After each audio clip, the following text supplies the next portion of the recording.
E assim lembramos inicialmente para que desliguem o celular, para que nos preparemos para o grande banquete que Jesus, Bezerra e tantos amigos espirituais prepararam para todos nós. Inicialmente, queremos, em nome da Casa do Caminho, parabenizar a todas as mulheres pelo dia de hoje. Se bem que o Dia da Mulher é todo dia, né? Mas hoje é um dia especial, então... Mas que a Mãe Santíssima, a maior mulher que já conhecemos neste planeta, possa abençoar a todas, envolvendo-as nas suas funções, não só de mulher, de esposa, de mãe, de avó e tantas outras, né? E que continue perseverante nessa caminhada evolutiva, porque as mulheres movem e continuarão movendo o mundo. Parabéns a todos vocês pelo dia de hoje. E assim, então, lembrando que mais uma vez temos a grata satisfação de receber na nossa casa o nosso irmão Daniel, que é um trabalhador do Centro Espírita Luz e Caridade, em Olaria, e que mais uma vez atende ao nosso convite. E ele atende sempre, né? Porque ele sabe que o convite é de Bezerra, não é nosso. Então ele não é bobo dizer que não, né? Então a gente joga para Bezerra e diz assim, ó, Bezerra te convidou para você ir lá. Aí ele não vai dizer que não. Mas ele sabe que é um grande prazer tê-lo na nossa casa mais uma vez. Hoje não está acompanhado da família, mas já transmitimos o nosso abraço a todos eles e a nossa gratidão por ele estar aqui conosco mais uma vez, o que nos dá muito prazer. E vamos falar pouco para que ele possa falar muito. E a mensagem do dia do livro Vigiai e Orai, psicografia de Carlos Barcelo pelo nosso irmão José, tem como título Filhos. Educa os teus filhos e orienta-os, mas não te esqueças de que cada espírito tem o seu próprio caminho. Não conseguirás substituí-lo nas experiências que devam vivenciar. Cada qual deve aprender à custa do próprio esforço e interesse. Não superprotejas os teus filhos, afastando-os do trabalho enobrecedor. O trabalho para a criança é o complemento natural da educação. Para os anseios evolutivos do espírito na reencarnação, as facilidades constituem um desastre. Sem disciplina, a criança cresce à mercê das circunstâncias. Conversa com os teus filhos e procura, desde cedo, iniciá-los na prática do bem. Sem um ponto de referência espiritual, o teu filho se perderá no abismo da descrença. Que Jesus nos abençoe e vamos ouvir a prece inicial com a nossa irmã Isa. Boa noite, irmãos. Boa noite. Vamos fechar nossos olhos, elevar nosso pensamento e vamos dizer assim: Pai amado, hoje nós viemos aqui envoltos pela saudade que temos de ouvir os ensinamentos de Jesus. Hoje nós chegamos aqui, Pai, na Tua casa, na casa de Jesus, na casa de Dr. Bezerra, para aprendermos a nos melhorar um pouquinho mais. Abençoe, Pai amado, a cada um de nós. Abençoe a todos os que vieram aqui à tua procura. Permita-nos, Senhor, que esta noite seja de muito aprendizado, de muita paz. Que nós possamos sair daqui melhores do que entramos. Abençoe nosso irmão Daniel e abençoe a cada um de nós, homens, mulheres e crianças, que aqui estamos, teus filhos, à procura de ti. Que assim seja, graças a Deus. E assim, com muito prazer, passamos a palavra ao nosso irmão.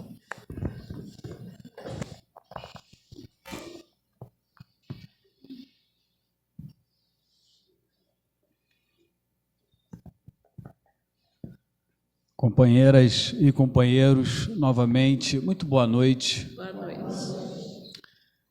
Queria dizer que a gratidão é toda minha, José, companheiras e companheiros da casa, queridas amigas e amigos, a gratidão é toda minha pela nova oportunidade que a casa me oferece de serviço, de trabalho, de convivência fraternal, de estudarmos e refletirmos juntos sobre as letras cristãs, sobre as letras espíritas.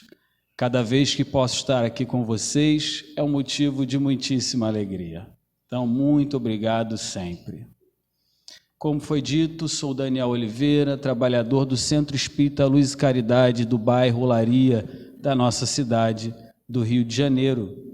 E fui convidado para que falássemos hoje sobre um tema um tanto delicado, mas por tão desafiador, para mim é muito empolgante e creio que muito importante e que vem muito a calhar nos nossos dias atuais, né? O tema de hoje, para quem não sabe, política à luz do Espiritismo. Política à luz do Espiritismo, né? Sobre o que a gente vai falar hoje, pessoal? Falaremos sobre a relação e potencial benéfica influência do Espiritismo em relação à política e vamos falar da conduta espírita ou da conduta dos espíritas em relação à política. Basicamente, é sobre isso que falaremos na noite de hoje. Sobre o que não falaremos. Não falaremos sobre governante A, B ou C, sobre político A, B ou C, sobre partidos A, B ou C. Não falaremos sobre isso. Falaremos sobre política, ciência, e essa relação, a relação e possível benefício que o Espiritismo pode trazer à prática política e à nossa conduta como espíritas em relação à política. Aproveitar e reforçar a saudação e felicitação às mulheres, a nossa parabenização e reconhecimento, o nosso muito obrigado pelo exemplo de vocês. Por que eu gosto de agradecer e reconhecer também? E, inclusive, me espelhar, porque um dia, como sabemos, voltarei e voltaremos, homens, de agora, a reencarnar como mulheres, tá bem? Para quem não sabe ou não está se lembrando, é bom a gente sempre relembrar, né? Então, nosso reconhecimento, a nossa gratidão e o nosso aprendizado com a atitude de vocês tão especial e tão indispensável no cotidiano da Terra. Pessoal, vamos lá, para a gente começar aqui, falando um pouquinho sobre a nossa relação, tradicionalmente, né? A nossa relação com política, né? Tradicionalmente, como nos relacionamos com a política, falando sobre o nosso passado, mais recente principalmente, né?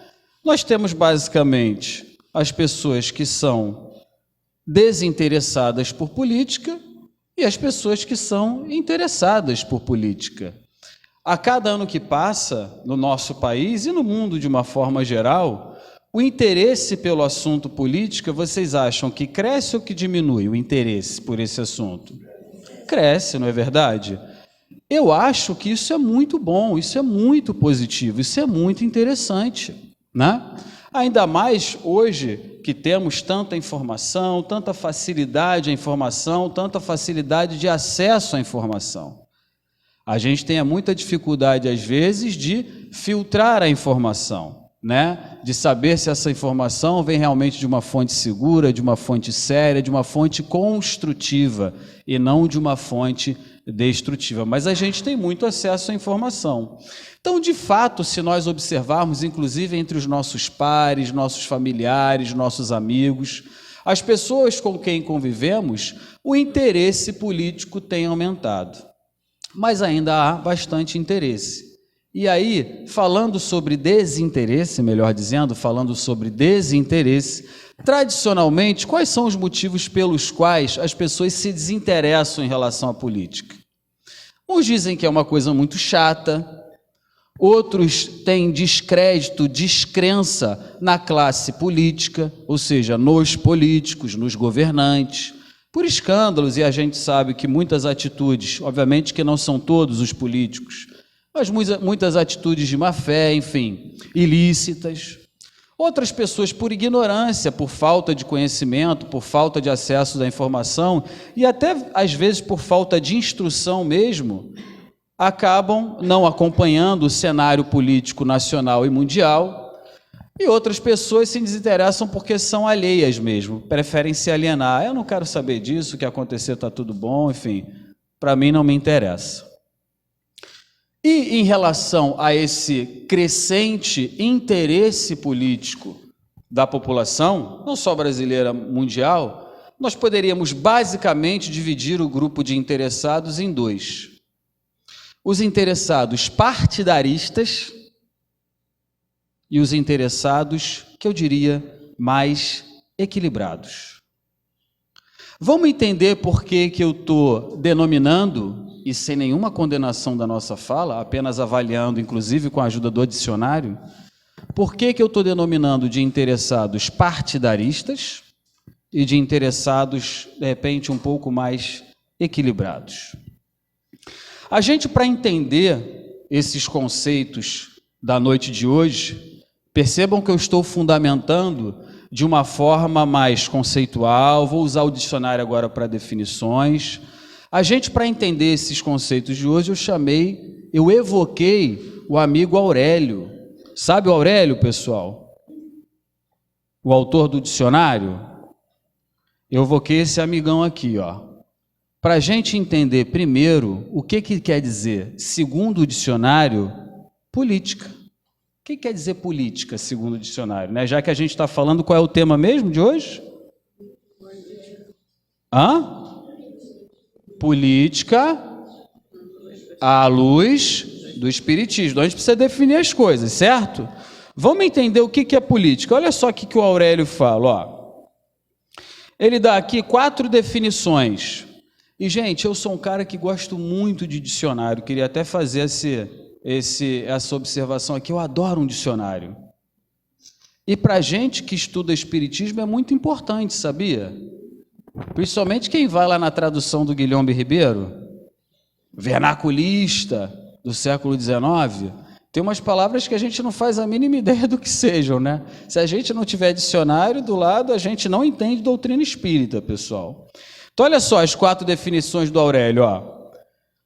Política, conjunto dos fenômenos e das práticas relativos ao Estado, com letra maiúscula, né? O Estado, ou a uma sociedade.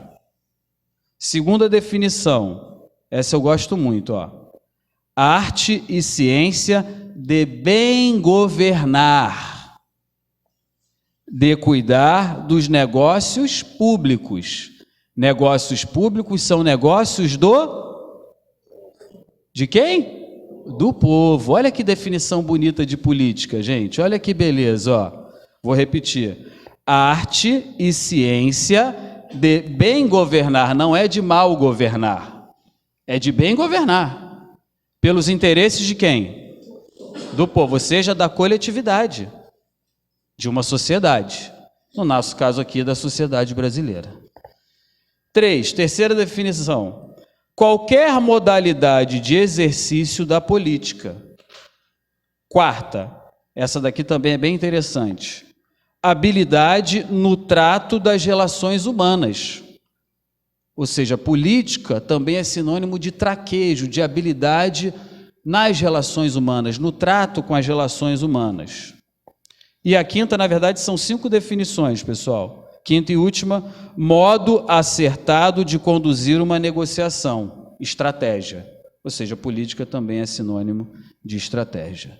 De todas essas, a que a gente vai tratar hoje é essa segunda, né? Eu vou até repetir sem querer ser repetitivo.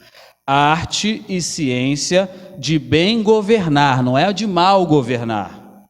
Política é bem governar. De cuidar dos negócios públicos, ou seja, de cuidar de todos os interesses do povo, ou dos interesses mais importantes para um povo. Ok? Aí a gente falou de partidarismo. Isso é política, tá, pessoal?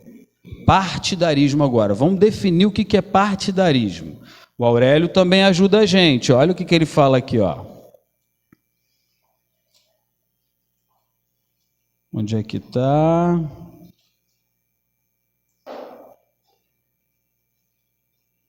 Partidarismo. Entusiasmo partidário.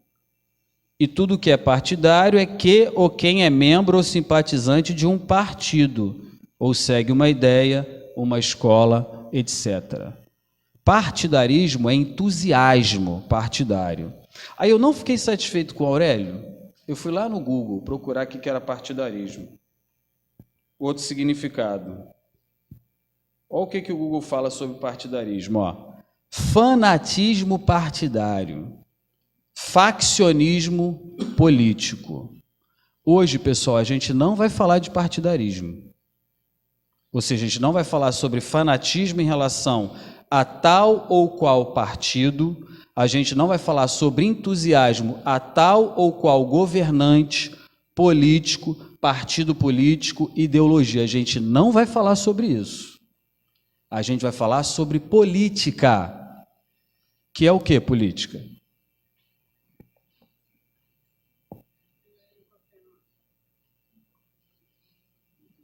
Tem 100 aqui, gente. Sei que tem muita gente querendo responder. Pode pegar 100 aqui, tá? O que é política, gente? Arte ou ciência de bem governar, pelos interesses do povo. É sobre isso que a gente vai falar. Tá bem? Então, feito isso, com as definições colocadas, né, a gente definiu a política, definimos partidarismo. A gente precisa entender, pessoal, que se política é arte de bem, arte ou ciência de bem governar, partidarismo, a gente viu que é fanatismo, faccionismo, entusiasmo partidário, necessariamente partidarismo é política?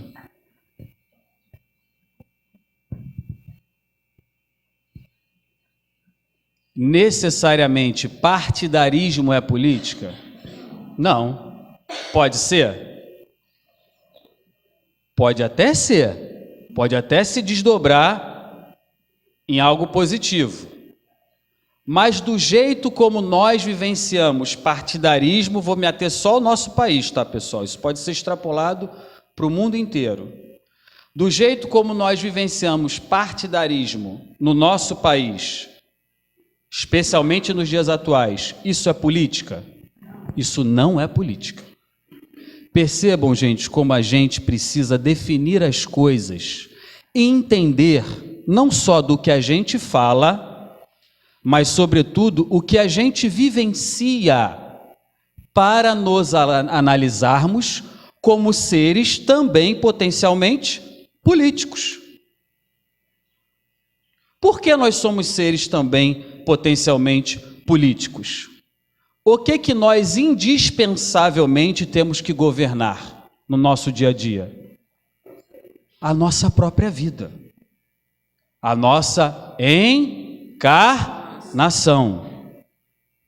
A gente tem que governar. E a gente reencarna para bem ou para mal governar? Para bem. E a gente pode extrapolar a definição de política nesse sentido, porque se a gente nos bem governa, a gente auxilia o interesse daqueles que nos rodeiam, gente. Então, a gente precisa entender sobre o que a gente está falando e, sobretudo, o que nós temos vivenciado para nós nos analisarmos e sabermos como cada um de nós, indivíduos de uma sociedade, pode contribuir para que esta sociedade seja cada vez melhor, mais saudável, mais construtiva, mais cristã. Ok? Ok, pessoal? É claro que ninguém está proibido como espírita e como qualquer seguidor de qualquer religião ou não religioso a ter o seu governante, o seu político, o seu partido político como orientação. Ninguém será condenado por isso, mas é muito importante que a gente saiba o que a gente está fazendo, o que a gente está falando, o que nós temos reproduzido, principalmente via redes sociais, quando nós falamos sobre o que é política e que muitas vezes não é política. Essa é uma primeira chamada de atenção, no sentido construtivo da expressão, para nós que somos cristãos, estarmos atentos no nosso dia a dia. Ok? Dito isso, pessoal, qual o risco que o partidarismo, de acordo com o que a gente viu no dicionário, o significado de partidarismo, quais os riscos à convivência de uma sociedade, de uma boa convivência de sociedade, que o partidarismo pode promover? Quais os riscos, por exemplo, que vocês acham?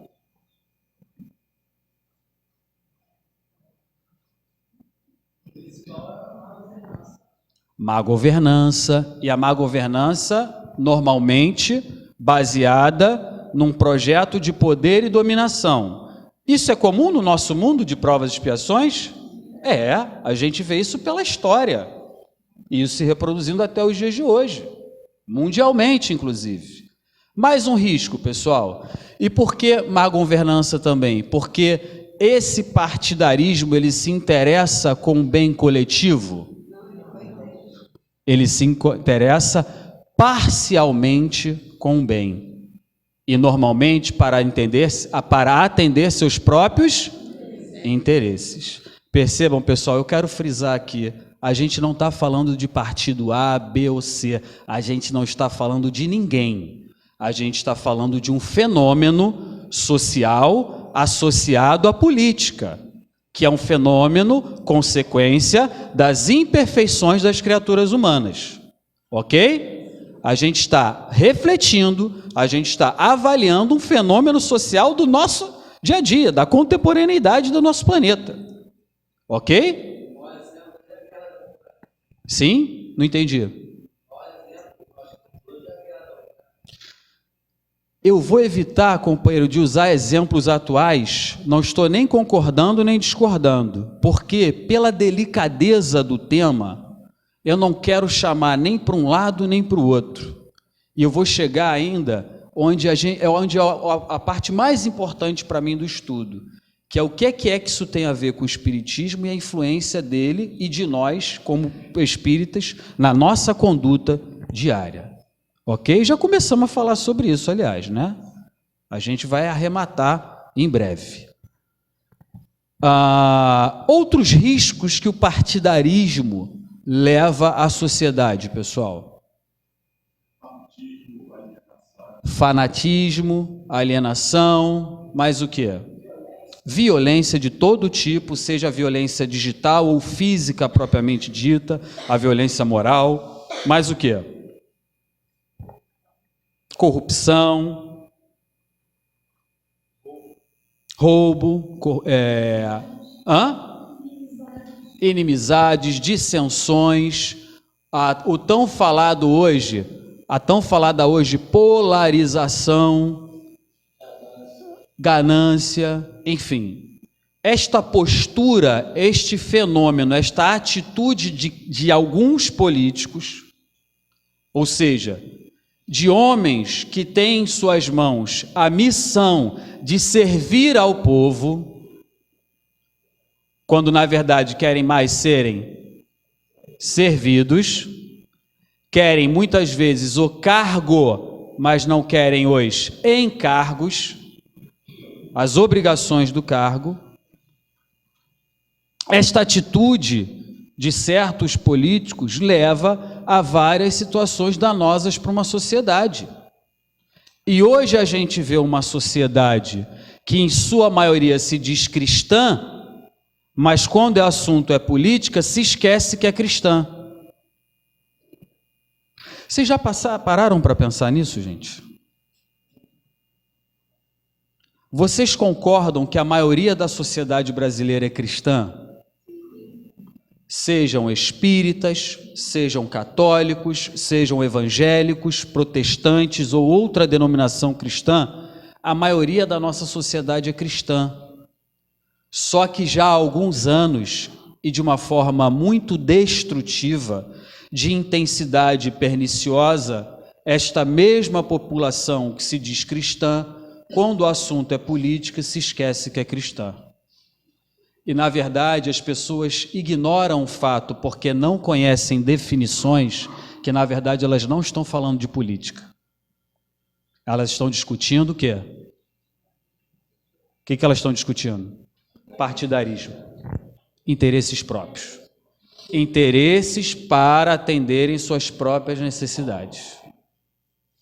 Vejam como é importante, companheiras e companheiros, nós nos esclarecermos, a gente estudar, a gente entender do que a gente está falando e perceber que o processo, ele é tão delicado, tem uma amplitude tão grande, que ele faz que nós esqueçamos que aquele que às vezes o indivíduo detesta, só porque, do ponto de vista partidário, ele é contrário à sua orientação, entre aspas, política, ele se esquece que aquele indivíduo que ele detesta é irmão ou irmã dele.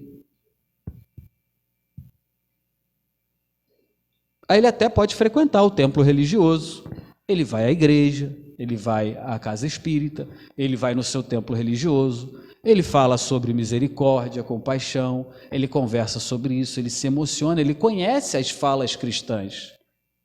Mas na hora que o assunto remete à dita política, ele se esquece disso tudo. Fruto das nossas o quê? Imperfeições. Sabe por quê, pessoal? Guardadas as devidas proporções, futebol, religião e política mexem com sentimentos nossos que a gente precisa, a gente, criatura humana, tá, pessoal? Eu não estou levando para o lado pessoal de ninguém. Mexem com sentimentos de orgulho e de vaidade porque precisa ter um vencedor, precisa ter um dono da verdade, precisa ter alguém que seja o maior, o maioral. Entendem? Esses assuntos, guardadas as devidas proporções, mexem com essa questão de orgulho, de vaidade da criatura humana. E do ponto de vista do assunto política, isso tem se tornado cada vez mais intenso entre nós, população brasileira. Por quê? Porque, na verdade, o cristão se esquece que o seu grande líder, o seu grande guia e modelo, não é o candidato A ou o candidato B. Quem é? É Jesus, gente. E as criaturas humanas botam a sua salvação, o seu bem-estar, a sua esperança num homem tão imperfeito quanto eles, ou numa mulher tão imperfeita quanto eles. porque esse homem e mulher está numa posição de destaque no cenário político. Sendo que os cargos numa democracia, numa república, não são como numa monarquia, em que um rei tem o seu trono, passa o seu poder de forma hereditária para o príncipe, para o seu filho, e a família se perpetua no poder. Não. Os cargos, a classe política numa república, numa democracia, ela tem um período curto de existência. Então, se hoje quem está na situação pode não mais estar. Quem está na oposição pode estar na situação. E as pessoas colocam as suas esperanças, as suas felicidades numa classe de indivíduos tão imperfeitos quanto nós e que muitas vezes escorregam porque se deleitam na possibilidade de poder, tendo cargos políticos. Olha que ignorância nossa, pessoal, quando a gente reproduz essa atitude. E os políticos passam, os cargos passam e nós ficamos. E nós ficamos com os nossos irmãos de líderes de áreas, com os nossos familiares, com os nossos colegas de trabalho, com os nossos companheiros da casa espírita, com os nossos vizinhos, que às vezes perdemos um tempo, uma energia preciosíssima discutindo sobre partidarismo. A gente não fala nem sobre política. E aí ficam as mágoas, ficam as cicatrizes, ficam os ressentimentos e muitas vezes inimizades angariadas por motivos extremamente pequenos, fruto da nossa ignorância. Essa primeira reflexão, pessoal. Agora vamos falar sobre uma definição que muita gente conhece, que é do verdadeiro espírita. Aqui podem ter pessoas que estejam vindo pela primeira vez, pessoas simpatizantes do espiritismo, pessoas ainda que de repente nem se colocam como espíritas, mas muito provavelmente hoje aqui presente tem pessoas que se denominam como espíritas, sim. E é importante que nós conheçamos uma definição muito interessante que Allan Kardec, o nosso irmão codificador da doutrina espírita, nos descreveu lá na sua obra intitulada O Evangelho segundo o Espiritismo. No capítulo 17, tem 4, tem a definição do verdadeiro espírita. Quem lembra, pessoal, como é que é essa definição do verdadeiro espírita? Começaram aí, ó. Reconhece-se o verdadeiro espírita pelos seus esforços para superar as suas más tendências ou inclinações. Só que tem um detalhezinho antes da frase do esforço, que às vezes passa despercebido pela gente nessa definição. Quem lembra? Reconhece o verdadeiro espírita pela sua transformação moral e pelos esforços que emprega para superar as suas más inclinações. Essa é a definição de verdadeiro espírita, que é o verdadeiro cristão. Porque para ser cristão não precisa ser espírita, certo, pessoal? O espiritismo ajuda bastante a ser cristão, né? Mas não precisa ser, para ser cristão não precisa ser espírita. Percebam, qualquer cristão conquista alguma transformação moral. O que é transformação moral, pessoal? O que é transformação moral?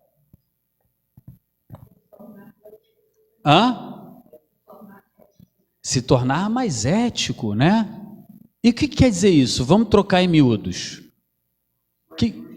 Mais justo, mais verdadeiro, mais tolerante, mais honesto, mais humano, mais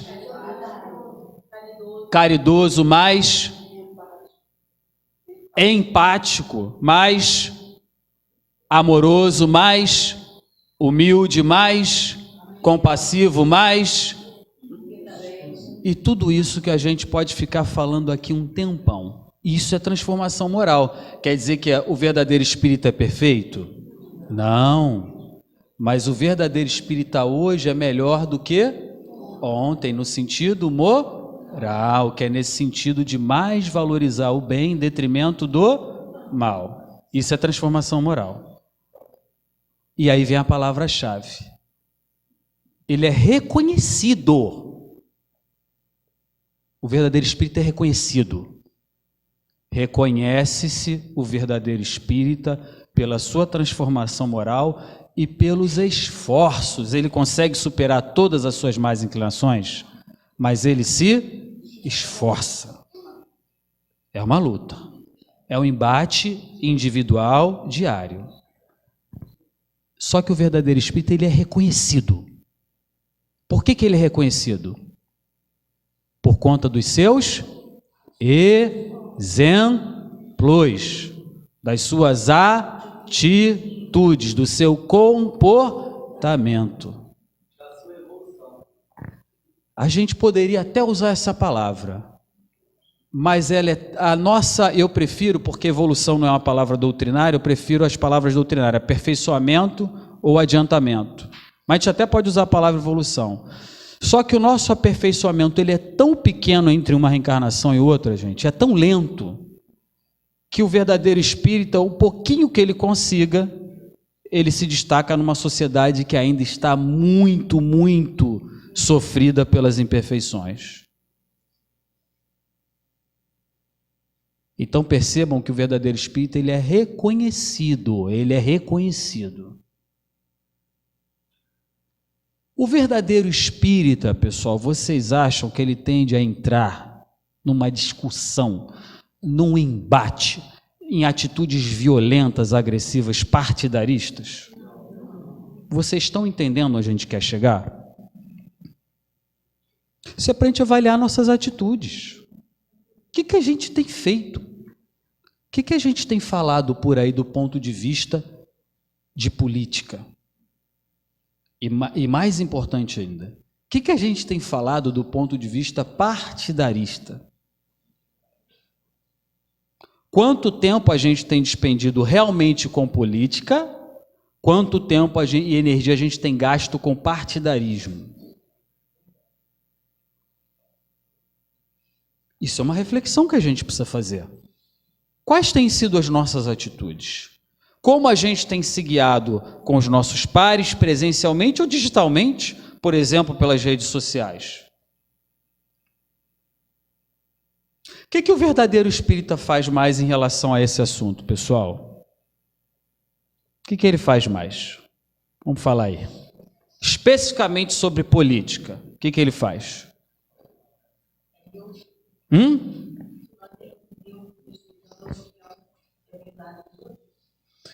Eu gostei da segunda parte, né?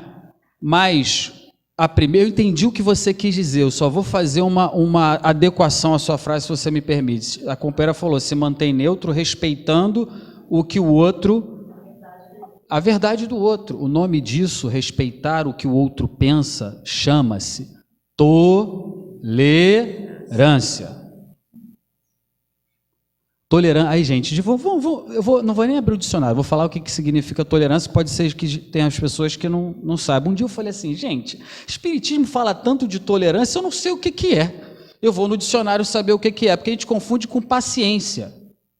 A paciência é necessária para ter tolerância, mas tolerância significa o seguinte, pessoal, dar o direito ao outro de pensar diferente de mim, de agir diferente de mim, de fazer diferente de mim. Isso é ser tolerante. Ele tem o direito, é o que a companheira lhe falou. Agora, é óbvio que quando o indivíduo, agindo diferente de mim, faz o mal, a gente não pode ser conivente. Aí não é mais tolerância o nome disso é conivência, é omissão, né? Mas tolerância é isso, o outro tem o direito de pensar diferente de mim. Então o verdadeiro espírita respeita, é tolerante. A gente só não é neutro no sentido político, a gente se posiciona, se for solicitado, e se acha que é válido, que é construtivo, mas a gente se posiciona de forma construtiva, de forma pacífica.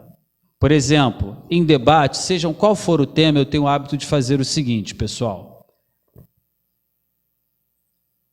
A pessoa começa a falar, aí eu estou ouvindo e ouço com atenção, porque inclusive é um muito bom exercício, hein, gente? Ser bom ouvinte, hein? Tem gente que não consegue até calar, mas não consegue prestar atenção no que o outro está falando, que já está pensando o que vai dizer. Né? Então, na verdade, só está sendo educado, mas não está sendo ouvinte. Né? Tem gente que não consegue nem calar, quer falar junto, enfim, que também é super comum. Então, eu estou ouvindo o que o outro está falando. Aí o outro dá uma pausa, eu começo a falar, ele me corta, aí continua a falar. Aí não dá uma pausa, eu quero falar, ele me corta. Eu pergunto assim, eu gostaria de expor meu ponto de vista, você tem interesse em saber? Tenho. Aí eu começo a falar, me cortou de novo.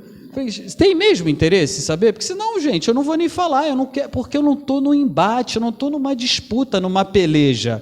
Eu não quero ser o vencedor de uma discussão. Se eu acho que é útil expor o meu ponto de vista, eu exponho, mas se a pessoa não quer nem ouvir, eu não vou expor, gente, eu vou sair fora. Eu não perco meu tempo, minha energia numa situação dessa. Por quê? As pessoas debatem e discutem muito.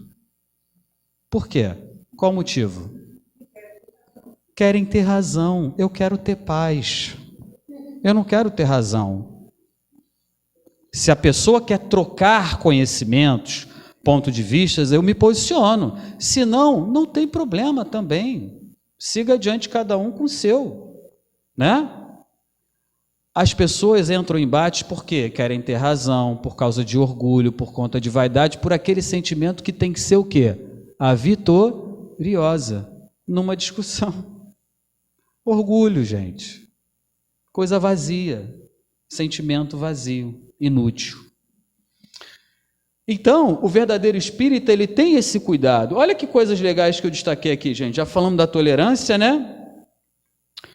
O verdadeiro espírita ora pelo seu presidente da República?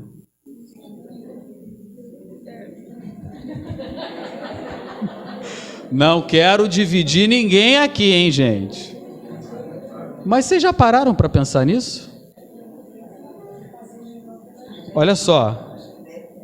Olha aqui, ó. Eu trouxe aqui para ilustrar um livrinho do André Luiz Espírito. A maioria de vocês deve conhecer, né?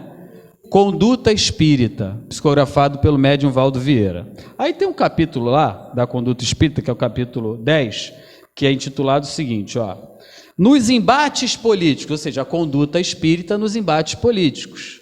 É a conduta de nós espíritas, né? Olha o que ele fala aqui, quer ver, pessoal? Olha só que interessante, ó, que ele coloca aqui, ó. Por nenhum pretexto condenar aqueles que se acham investidos com responsabilidades administrativas de interesse público. Quem se acha investido com responsabilidade administrativa de interesse público? Quem?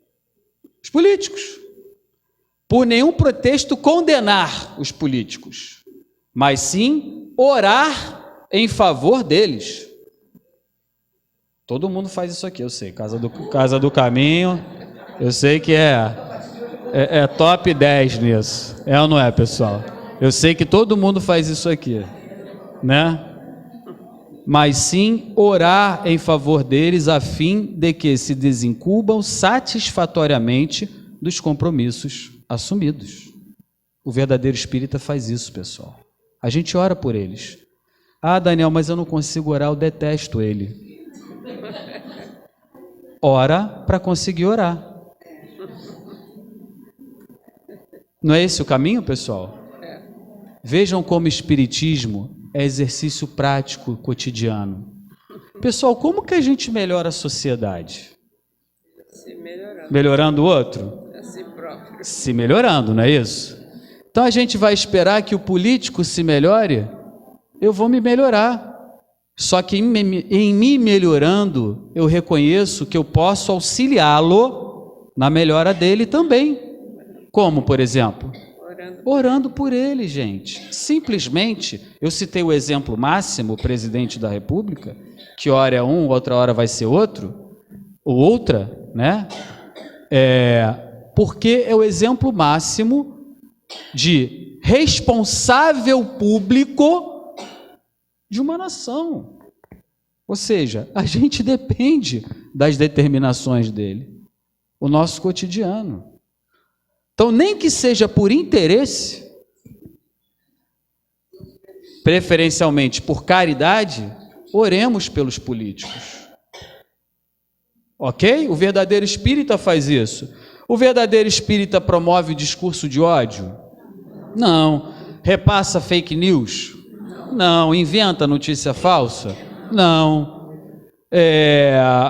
O verdadeiro espírita, pessoal, não traz o partidarismo para o espiritismo. Fala de política, como a gente está fazendo aqui agora, porque isso é necessário. Isso é indispensável, eu diria, para que nós não sejamos como muitos antepassados nossos, não entendo nada de política, acho muito chato, não quero falar sobre isso, e se aliena sobre o cenário e sobre os destinos da nossa nação. O verdadeiro espírita, ao contrário, ele não traz o partidarismo para o espiritismo, para a casa espírita, para as suas exposições espíritas. Ao contrário, ele leva a influência espírita para o cenário político, pregando espiritismo, dizendo que os políticos e as pessoas têm que ser adeptas do espiritismo, porque o espiritismo é que é a religião do futuro. É assim que ele faz? Não, gente, não se mistura religião com política. A história nos conta isso, mundialmente, isso não dá certo. Isso dá certo, entre aspas, porque no fundo não dá certo, para homens imperfeitos que tinham e têm um projeto de poder e de domínio. Não se mistura, se influencia de que forma? A política. De que forma, gente? Com os nossos exemplos, com a nossa atitude, com o nosso comportamento. Aí sim a gente vai ser reconhecido. Entendem? O verdadeiro espírita acompanha os políticos eleitos, aquele que ele votou, ele acompanha, ele quer saber o que ele está fazendo, ele está monitorando o que foi feito. O verdadeiro espírita tende a não votar no político que atende somente os seus interesses, mas naquele que quer atender interesses da maioria, pelo bem comum, pelo bem coletivo. Enfim, gente, a gente pode falar de várias e várias atitudes aqui que o verdadeiro espírita tem diante deste tema política. Eu fico com Bezerra, gente. Vocês sabiam que Bezerra de Menezes, doutor Adolfo Bezerra de Menezes Cavalcante, foi político no Rio? Vocês sabiam disso? Gente, nos idos do século XIX, foi vereador, foi deputado, se eu não me engano, geral, que se falava que é o que hoje é deputado federal, né? Depois foi vereador de novo. E detalhe, hein? Diante da sociedade toda, ele se declarou uma sociedade extremamente católica, né? Se declarou espírita, mas ele não ficava tentando catequizar, converter as pessoas para serem espíritas. O que ele fazia, gente? Ele amava o seu semelhante. Médico dos pobres, Kardec brasileiro e tantas outras denominações que ele recebeu, ele amava o seu semelhante. Dava o exemplo. E como político pensava nas causas fundamentais do povo. Ele, por exemplo, naquela época, gente, antes da abolição da escravatura, século XIX, abolição 1888, Lei Áurea, Princesa Isabel, ele era abolicionista. Você vê um cara que não era carioca, era cearense, declarado espírita, abolicionista, ou seja, contra a classe dominante daquela sociedade carioca naquela época. Ele encarou, ele teve coragem, ele se posicionou violenta ou pacificamente? Pacificamente, gente, é isso. Só que não adianta a gente sair daqui, companheiras e companheiros, chega lá na hora da discussão, que não é política, é partidária, e esquece de Jesus. Isso vai acontecer, mas a gente precisa se esforçar para que isso não se repita, que nós não sejamos pessoas que reproduzem essa atitude, que geram em qualquer sociedade, e hoje em dia na sociedade brasileira, um clima de instabilidade, um clima, como diz a música Paz pela Paz, tão bem colocada pela Bisa, né? Paz pela paz, ninguém aguenta mais o desamor. Nós, não estou falando de nós especificamente, a nossa sociedade, vivemos armados uns contra os outros, quando na verdade nós deveríamos ser amados uns pelos outros. Se não conseguimos amar como Jesus nos ama, e não conseguiremos tão cedo amar como Jesus, que a gente se esforce para se lembrar da necessidade de treino de amor, a exemplo do nosso guia e modelo, o Cristo de Deus. A gente precisa treinar isso no nosso dia, porque, companheiras e companheiros, o mundo ainda é de provas e expiações. Não é um mundo fácil de se viver, mas é o local certo para estarmos, com as pessoas certas, no contexto social correto. E suplicamos a Deus o mundo de regeneração, achando que está logo ali adiante. E cadê a nossa responsabilidade, e melhor, o nosso merecimento, em conquistarmos o direito de voltarmos a reencarnar na Terra, quando esta um dia será categorizada como mundo de regeneração? Cadê o nosso merecimento?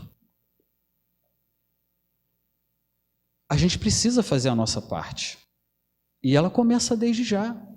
Vivemos num mundo extremamente atribulado de desigualdades, de guerras dentro de residências, guerras em comunidades nos nossos bairros, guerras políticas no nosso país, guerras na geopolítica mundial. Vivemos num mundo de guerras, extremamente difícil. E por uma atitude, perdoem a intensidade da expressão, companheiras e companheiros, por uma atitude extremamente imbecil da nossa parte, a gente promove mais guerra, dizendo que está falando de política, na verdade sendo fanáticos partidaristas. Olhando só para nós, esquecendo da fome que campeia pelo mundo e pela nossa nação, da desigualdade, das dificuldades, da falta de amor, das pessoas necessitadas dentro da nossa própria casa, de ouvido, de atenção, de um carinho.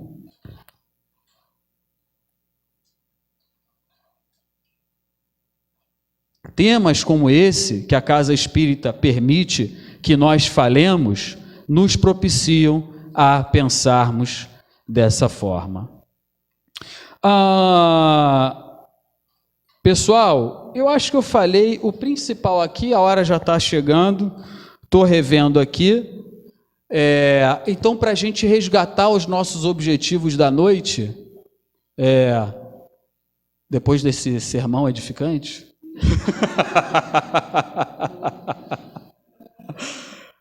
que é para mim também, gente, é para todos nós, né? Nós tínhamos como proposta da noite falar sobre esta relação e a potencial benéfica influência do Espiritismo sobre a política de verdade, entendendo o que é política, que não é partidarismo, entendendo que nós, na nossa conduta como espíritas, e eu diria mais, na nossa conduta, sobretudo como cristãos, temos o dever, como não só seguidores do Cristo, mas como seus trabalhadores neste planeta, temos o dever de, pelos nossos humildes exemplos, mas exemplos esforçados no bem, plantarmos um dia a dia de mais paz na nossa sociedade, de extinção do clima bélico, do clima de contendas, do clima de polarização destrutiva, sermos influenciadores desse bem construtivo, acompanhando sim o cenário político, escolhendo bem as fontes de informação, e não só uma fonte de informação, conversando, avaliando, verificando, monitorando a vida dos políticos com quem nós nos afinizamos, sem fanatismo, sem paixão, sem cegueira política, porque líder de verdade, e o maior que esse planeta já teve, só tem um, gente, e esse é infinitamente o guia e modelo das nossas almas, para as nossas encarnações nesse planeta, que é o nosso amado amigo Jesus. Tá bom, pessoal? Obrigado novamente pelo convite, pela participação de vocês sempre tão rica, tão prazerosa, pela oportunidade que nós temos aqui de dissertar sobre um tema para mim particularmente empolgante e creio que útil para todos nós. Muito obrigado e uma ótima noite a todos.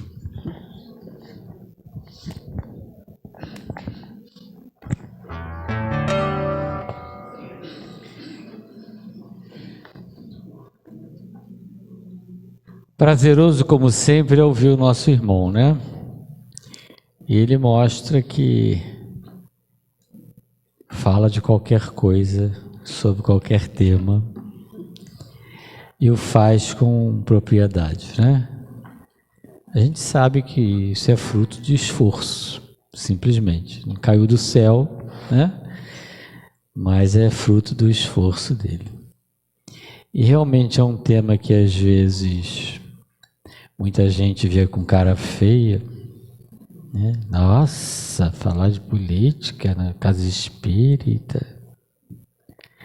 Mas é aquilo que ele deixou claro, né? Não estamos falando de políticos, de partidos. Estamos falando da política. E qual de nós não está imerso, envolvido na política? Alguém aqui pode dizer, não, eu não tenho nada a ver com o prefeito, não quero saber quem é o governador. Nós dependemos deles. Bons ou ruins, feios ou bonitos, nós dependemos deles. Então precisamos sim conhecer política. Logicamente a gente deseja ouvir e falar da boa política, né? Aquela definição que ele trouxe aí. Então, achei de extrema importância, né, tocar nesse assunto. Sim, tem um tempinho sim. Eu sabia que estava faltando alguma coisa, por isso que eu fiquei aqui enrolando, entendeu? Eu percebi que faltava alguma coisa que ele tinha que falar, que ele tinha esquecido. E agora a gente agradece a preciosa participação dele na nossa casa, torcendo já que chegue a próxima, e não será de política, vai ser outro assunto. E agora ele vai completar aquilo que não pode ficar sem. É rapidinho, pessoal, é bem breve mesmo. Eu trouxe, aí é uma colocação de Allan Kardec, a Revista Espírita. A Revista Espírita é um periódico de Allan Kardec, à época da codificação kardeciana. Ela é chamada também de Jornal de Estudos Psicológicos. Por isso um periódico, é uma revista, um jornal. Aqui, né, tem um estudo da Revista Espírita, olha aí que legal. E é um periódico mensal. No mês de fevereiro de 1862, num artigo, é um artigo intitulado o seguinte, é bem rapidinho o trecho que eu vou ler, tá, pessoal? Resposta dirigida aos espíritos lioneses, né, de Lyon, na França, por ocasião do Ano Novo. Aí são escritos... É o escrito de Allan Kardec. Olha o que ele faz aqui, olha o que ele fala aqui, pessoal. Olha que coisa interessante, que tem muito a ver com o que a gente estava falando. Devo ainda vos chamar a atenção para outra tática de nossos adversários, que podem ser encarnados ou não, tá, pessoal? Esses adversários, tá? Há de procurar comprometer os espíritas, induzindo-os a se afastarem do verdadeiro objetivo da doutrina, que é o da moral, para abordarem questões que não são de sua competência e que poderiam, com toda razão, despertar suscetibilidades e desconfianças. Também não vos deixeis cair nessa armadilha. Afastai, olha esse trecho aqui, gente. Afastai cuidadosamente de vossas reuniões tudo quanto disser respeito à política e às questões irritantes. Aqui a gente usaria, nos dias de hoje, partidarismo.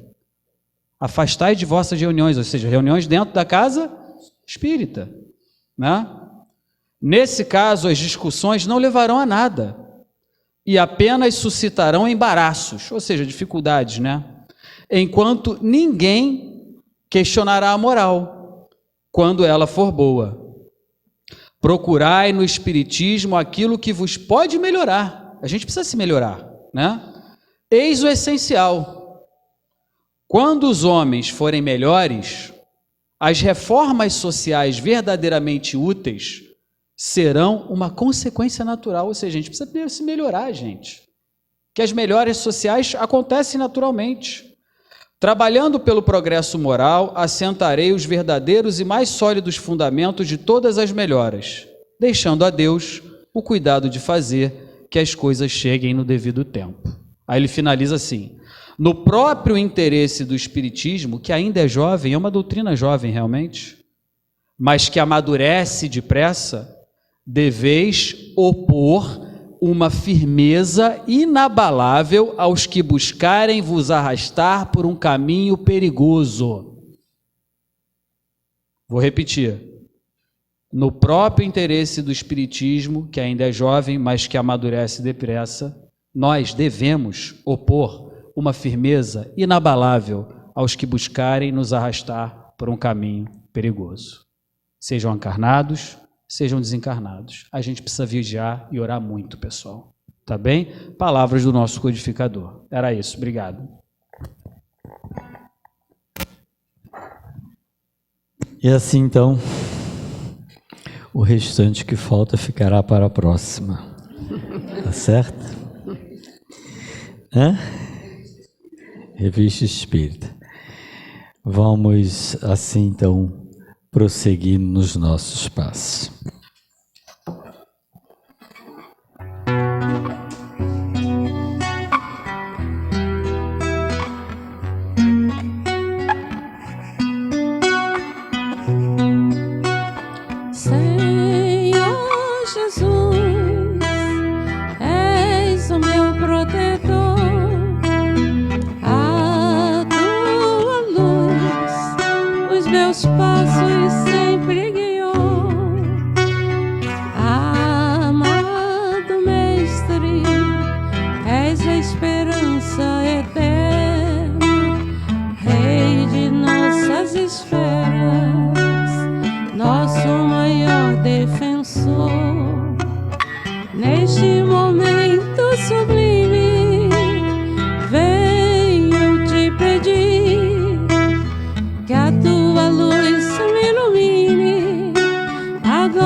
Pai amado, de misericórdia e amor,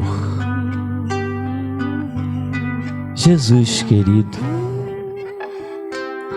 nosso mestre, nosso guia, nosso modelo, é hora de agradecer. Salutar é o hábito da gratidão. E hoje não é diferente, pois mais uma vez fomos agraciados com a preciosa oportunidade de aqui estarmos, reunidos em Teu Santíssimo Nome, sob o amparo, a orientação, a bênção dos nossos amigos espirituais. Aqui encontramos o refrigério, apacentamos os nossos corações e as nossas mentes. Aqui encontramos um pouquinho mais de forças, coragem, otimismo, fé, para que lá fora possamos exercitá-los diante das situações difíceis que com certeza encontraremos. Mas além de tudo, e quem sabe muito mais importante, tivemos a oportunidade ao aprendizado. Aprendizado este trazido pelo nosso irmão Daniel, para quem, Jesus querido, te rogamos bênçãos de luz, paz, saúde, para ele e todos os seus familiares. E assim, vamos continuar na nossa caminhada, ainda que tantas vezes vacilantes, ainda que muitas vezes nos falta a verdadeira fé, mas estamos caminhando na tua direção, já que tu mesmo nos dissestes que és o caminho, a verdade e a vida. Mas tu bem sabes, Jesus querido, quão pequeno ainda somos. Tu conheces o planeta que governas e sabes que passamos situações delicadas. Afinal, ainda estamos tão distantes da perfeição. Ainda encontramos irmãos nossos motivados pelo orgulho, pela prepotência, pela arrogância, pelo poder, como se ali se mantivessem por toda a existência. E tantas vezes, diante do poder, ao invés de promoverem a paz e o bem-estar,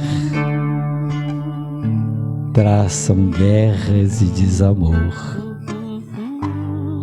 Sim, Senhor Jesus, sabemos que terão que responder por tudo isso, mas tantos outros nossos irmãos sofrem com essas consequências, com essas atitudes desastrosas. Por isso nos cabe te rogar, toque-lhes nas consciências e nos corações, para que sintam a necessidade de promover o bem, pensar nos mais necessitados e que usem sim todo o seu poder em favor do bem, da fraternidade. Sabemos que não damos saltos, caminhamos paulatinamente e tantas vezes de forma tão demorada a progredir, a mudar os nossos hábitos. Sê conosco, Jesus. Fortalece-nos nesse otimismo.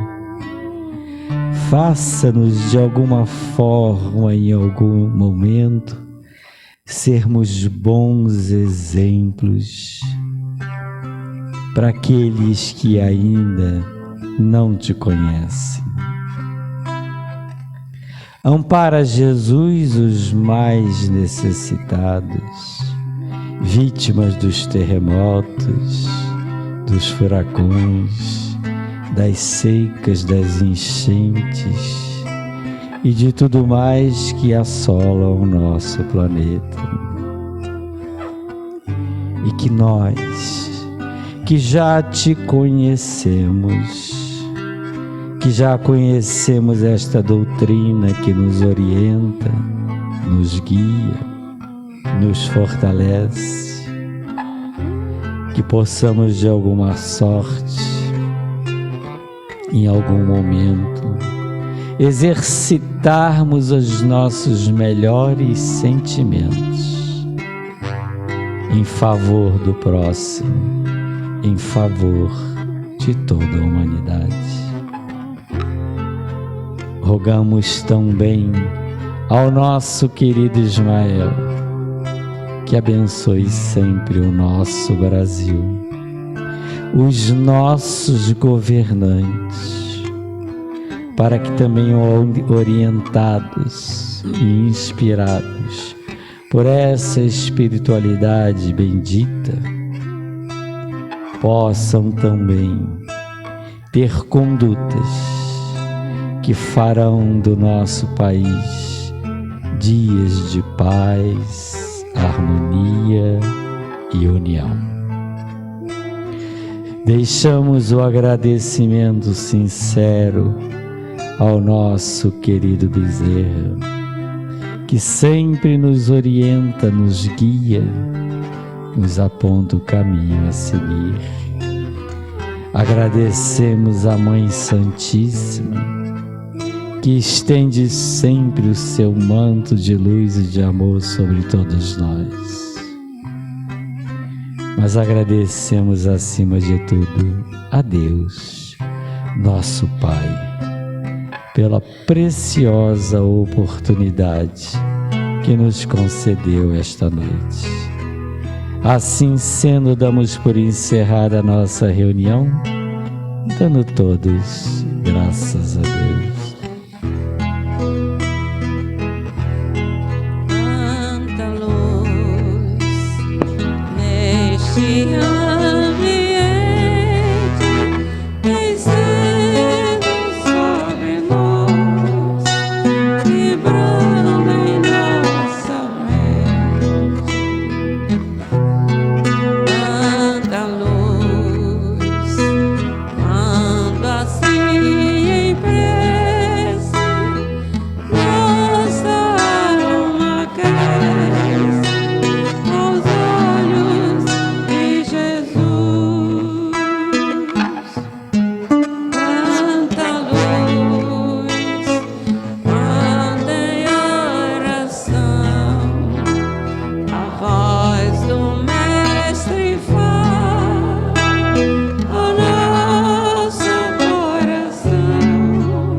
Obrigado mais uma vez, Abisa.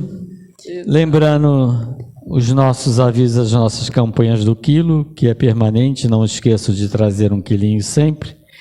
Nossa campanha de enxoval de bebê. Não esqueça também que todo sábado agora temos a nossa evangelização e a nossa mocidade.